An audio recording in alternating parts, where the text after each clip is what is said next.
Juan Sebastián Bach, el padre de la música. Te voy a hablar de uno de los compositores más importantes que hayan existido. Juan Sebastián Bach vivía hace más de 250 años. El arte barroco en que compuso sus obras como Vivaldi y Händel estaban pasando de moda.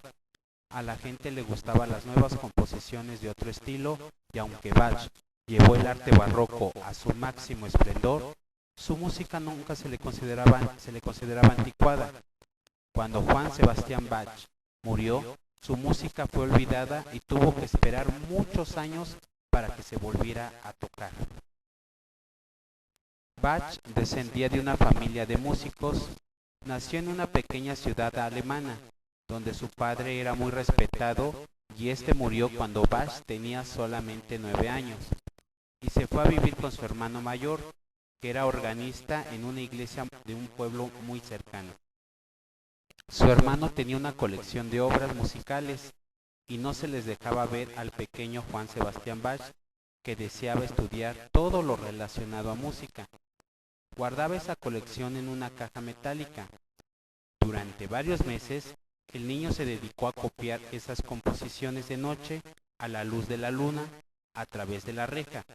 Cuando terminó, su hermano se dio cuenta de lo que había hecho y le quitó las copias.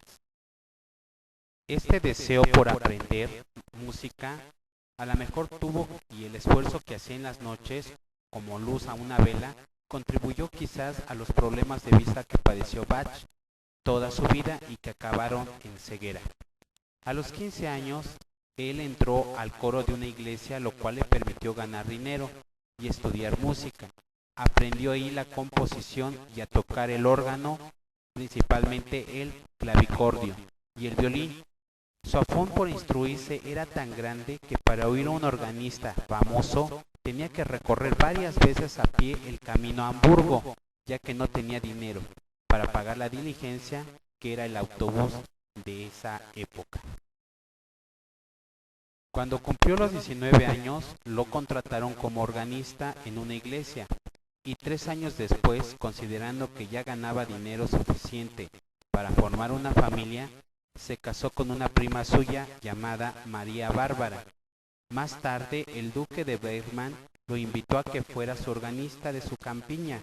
En ese lugar escribió la mayoría de sus obras.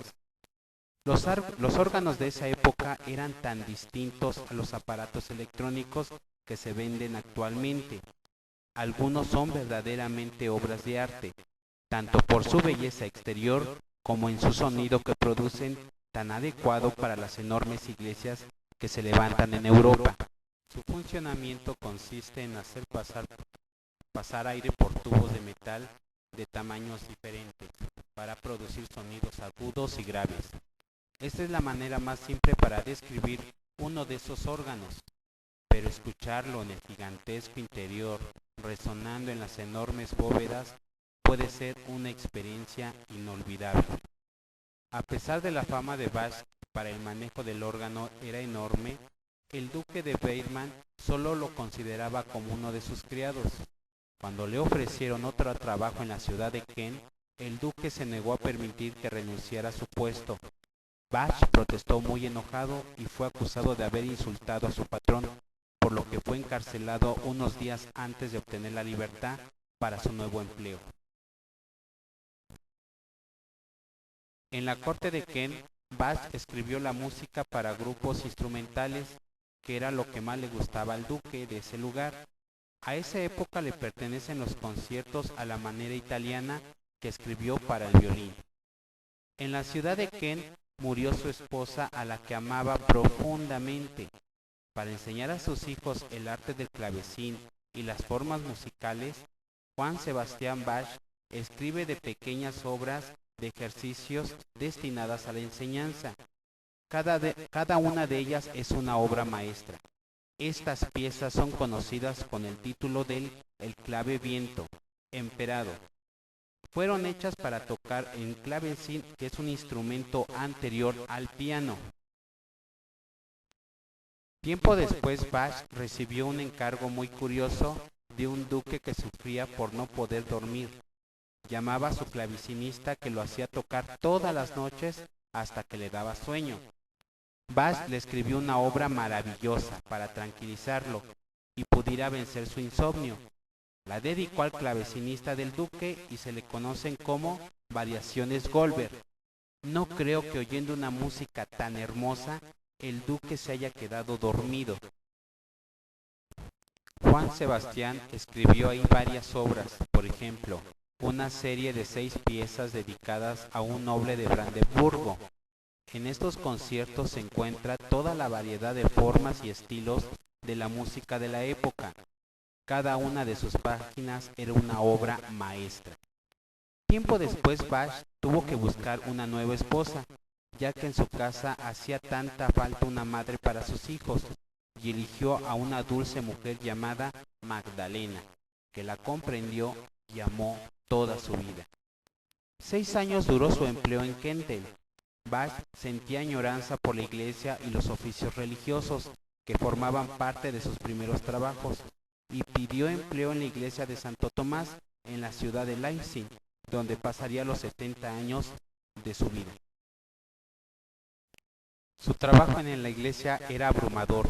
No solamente tenía que escribir música para los oficios religiosos de todos los domingos y fiestas del año, también controlar el funcionamiento de las iglesias de la ciudad, darles clases de ejecución a los miembros de la orquesta y de canto a los niños del coro, además de enseñarles latín. Ese hombre aparentemente pasible no podía soportar el mal comportamiento. Se cuenta que perdía fácilmente la paciencia con las travesuras de sus alumnos. Se quitaba la peluca. En ese tiempo se usaba la peluca para cubrirse el cabello y con ella les pegaba a los que se portaban mal. ¿Cómo en esas condiciones Bach escribía tanta música religiosa tan hermosa? Ciertamente era un hombre de fe y consideraba que su amor a Dios se expresaba con su trabajo. Si consideras que tan solo para los oficios dominicales escribió 260 composiciones, 3 obras sobre la Pasión de Cristo, 4 misas y decenas de obras para varios instrumentos, quedarás asombrado. Toda su música estaba llena de páginas de hermosa belleza. Las cantatas que escribía para los oficios dominicales de la iglesia de Santo Tomás son maravillosas. Una cantata es una obra en la que aparecen solistas, coros y orquestas y utilizan textos religiosos.